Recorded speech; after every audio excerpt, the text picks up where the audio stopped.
Bonjour. S'il est vrai qu'une hirondelle ne fait pas le printemps, les sondages ne feront pas l'élection présidentielle. Pourtant, qu'ils font couler de l'encre, celle de 3 de vos quotidiens ce mercredi matin.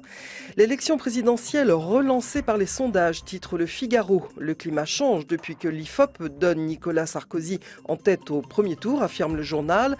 En page 3, Le Figaro précise que sans le dire, Nicolas Sarkozy savoure la nouvelle donne, alors que dans le même temps, le patron de l'UMP, Jean-François Copé, invite à ne pas tenir compte des sondages.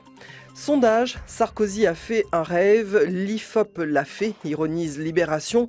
Courbes qui se croisent ou écarts qui se creusent, dans tous les cas, les contradictions entre les enquêtes d'opinion confortent les stratégies des candidats et jettent le flou sur la campagne qui s'accélère, souligne Libération. Quant au journal Le Monde, il propose l'analyse du stratège de Nicolas Sarkozy. Comprenez Patrick Buisson, le conseiller opinion du président candidat, qui prédit un affaiblissement de François Hollande dans les sondages. Il rassemblera moins de voix que Royal, n'hésite pas à dire Patrick Buisson dans les colonnes du Monde. Plusieurs enquêtes à la une de vos journaux ce matin. Qui sont les Anonymous, se demande le quotidien catholique La Croix. Le système Michelin, décrypté par l'Humanité, le quotidien communiste affirme que le géant du pneumatique s'est fait épingler pour fraude aux accidents du travail.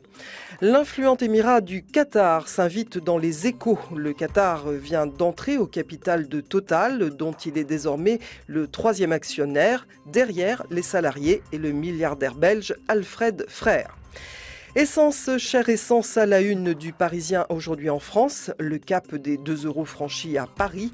Hier, pour la première fois, une station-service parisienne a en effet affiché le super samplon à 2,02 €. L'équipe salue bien sûr l'exploit de l'Olympique de Marseille, qualifié pour les quarts de finale de la Ligue des Champions. Héroïque, titre tout simplement le quotidien sportif. Et puis, notre image du jour nous ramène à l'élection présidentielle et surtout au sondage.